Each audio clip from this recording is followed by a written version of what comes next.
Next है contribute to right of set off. जब किसी लिमिटेड कंपनी में जो कंट्रीब्यूटरी होता है ना, वो उसी कंपनी का क्रेडिटर भी होता है, मतलब उसने कंट्रीब्यूट भी करना है बट वो उस कंपनी का क्रेडिटर भी है। तो उस केस में क्या होगा कि जो उसने उस कंपनी से एज ए क्रेडिटर लेना है, ठीक है, तो वो एज ए जब कंट्रीब्यूटरी है तो वो उसमें कंट्रीब्यूट भी कर सकता है, मतलब वो अपना अमाउंट जो है उसमें क्या कर देगा, सेट ऑफ कर देगा। जितना उसने लेना था ना एज ए क्रेडिटर, उसने अमाउंट जस्ट सपोज वहाँ से लेना था 2 लाख रुपीज़, और उन्होंने कंट्रीब्यूट करना, उस वो एज ए कंट्रीब्यूटर भी कंट्रीब्यूट कर रहा है, तो उसमें उसने कंट्रीब्यूट करना था 3 लाख, तो वो अपना 2 लाख उसमें क्या कर लेगा, सेट ऑफ कर लेगा, बाकी जितना रिमेनिंग रह जाएगा वो फिर क्या करेगा, उसको पे करेगा।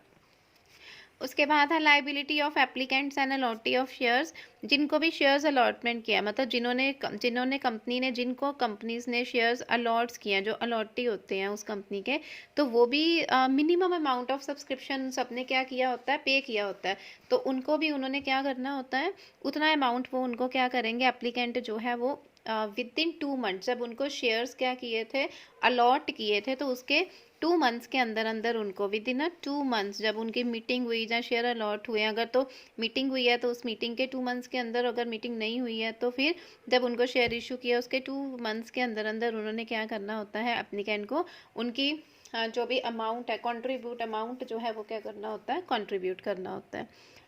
Allottee of share on the faith of a false and misleading. अब जिनको आपने शेयर अलॉट किए हैं, अगर शेयर होल्डर ने शेयर परचेज किए हैं on the basis of false prospectus, मतलब शेयर होल्डर ने कंपनी का प्रोस्पेक्टस परचेज किया और उसको देखकर ही उसने वहाँ के शेयर परचेज किए थे, लेकिन प्रोस्पेक्टस में क्या था, फ्रॉड था या कोई भी इंफॉर्मेशन गलत दी हुई थी, तो उस केस में he can avoid, तो prospectus can avoid his liability before the company has gone liquidation। Company के वाइंड अप होने से पहले ही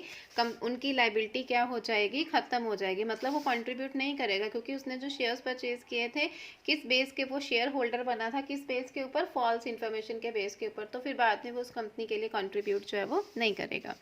बस इतना बहुत है। उसके बाद कंसिक्वेंसिंग ऑफ वाइंडिंग अप हम करते हैं, उसका क्या इफेक्ट पड़ता है, consequences as to the share holder. जो शेयर होल्डर है उनके ऊपर क्या इफेक्ट पड़ता है, जो भी उस कंपनी के मेंबर्स होते हैं, दे आर लाइबल, वो जितना भी फुल अमाउंट होता है अपने डेट पे करने के लिए क्या होते हैं, कंपनी के शेयर होल्डर लाइबल होते हैं। डिपेंड करता है अब उन शेयर होल्डर्स की लाइबिलिटी क्या है। अगर तो उनकी लाइबिलिटी बेटा जो कंट्रीब्यूटरी, उनकी लाइबिलिटी जो शेयर होल्डर्स की है, उनकी जितने के उन्होंने शेयर्स किए हैं, up liability up to the shares है, तो जितने के शेयर्स लिए हैं वो उतने के लिए ही लाइबल होंगे। और अगर उनकी लाइबिलिटी अप टू गारंटी तक है, तो फिर जितना अमाउंट का उन्होंने गारंटी लिया होता है वहाँ तक उनके जो शेयर, वो उनके लिए क्या होंगे, उतने अमाउंट के लिए क्या होंगे, लाइबल होंगे। और अगर प्रेजेंट जो share holder they are not liable, मतलब उनके पास इतना डेट नहीं है, कैपेबल नहीं है कि वो सारा डेट पे कर सके, तो उस केस में फिर जो पास्ट उनके शेयर होल्डर होंगे उनसे वो अमाउंट क्या करेंगे, रिकवर करवाएंगे। देन है consequences as to the creditor. जब कंपनी की वाइंडिंग अप होती है तो कंपनी के जितने भी एसेट्स होते हैं, एसेट्स को रिलीज करके क्या किया जाता है,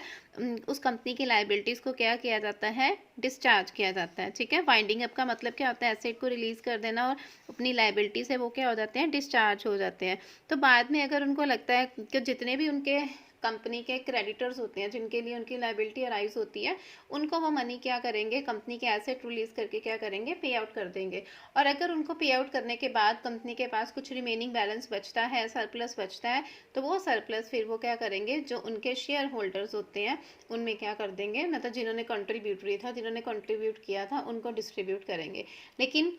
प्रेजेंट कंट्रीब्यूटरी को डिस्ट्रीब्यूट करने से पहले अगर उन्होंने पास्ट कंट्रीब्यूटरी की हेल्प ली है, पास्ट शेयर होल्डर की हेल्प ली है, तो पहले वो उनको सरप्लस में से देंगे, अगर फिर कुछ बचेगा तो प्रेजेंट को प्रोवाइड करेंगे। उसके बाद ये राइट ऑफ क्रेडिटर्स हमारे 2 तरह के हो जाते हैं ना, सिक्योर्ड होते हैं, कुछ अनसिक्योर्ड होते हैं। सिक्योर्ड होते हैं कि जिन्होंने कुछ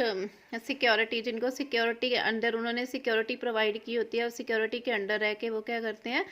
अपने जो शेयर्स जो हैं वो क्या कर रहे हैं, पे कर रहे हैं। तो ही में रिलाई ऑन हिज सिक्योरिटी, उनको ये होता है कि अगर वो पे कर भी देंगे लाइबिलिटी, तो उनकी जो सिक्योरिटी उनके पास सिक्योर है वो उनको वापस मिल जाएगी, तो उनको कोई रिस्क नहीं होता। ही में वैल्यू ऑफ रिलायंस, वो सिर्फ जितनी उनकी वाइंडिंग अप के ड्यूरिंग वाइंडिंग अप उनकी जितनी सिक्योरिटी कंपनी के पास, जितनी अमाउंट की सिक्योरिटी होती है, वो सिर्फ उतने अमाउंट के लिए ही क्या होंगे, लाइबल होंगे। और सेकेंड आ जाते हैं अनसिक्योर्ड क्रेडिटर होते हैं जिन्होंने कोई सिक्योरिटी सबमिट नहीं करवाई होती, ये हो जाते हैं जैसे डिबेंचर्स होल्डर हो जाते हैं, अनसिक्योर्ड क्रेडिटर्स हो जाते हैं। तो ठीक है, उनको जो है वो लिक्विडेटर जो है वो फॉलोइंग ऑर्डर जो है वो दे सकते हैं कि उनको प्रेफरेंशियल पेमेंट मिल सकती है, कॉस्ट मिल सकती है लिक्विडेशन की, प्रेफरेंशियल पेमेंट ना। प्रेफरेंशियल पेमेंट्स होती हैं कि which are to be paid in priority to all debt, मतलब सारे डेट्स की अमाउंट पे करने से पहले सबसे पहले जो पेमेंट की जाती है उसको बोलते हैं प्रेफरेंशियल पेमेंट। ठीक है, प्रेफरेंशियल पेमेंट जो है वो सिक्योर्ड क्रेडिटर वो पेमेंट होती है, डेट इज में सबसे पहले सिक्योर्ड क्रेडिटर्स को पेमेंट की जाती है, उसके बाद प्रेफरेंशियल पेमेंट की जाती है, मतलब जिनकी लायबिलिटी सबसे पहले प्रायोरिटी दी जाती है। सिक्योर्ड वाले को सबसे पहले आप दोगे, उसके बाद प्रेफरेंशियल को देंगे, अगर उसके बाद कुछ रिमेनिंग बचेगा तो वो कंपनी के जो प्रेजेंट कंट्रीब्यूटरी होंगे उनको दिया जाएगा। ठीक है,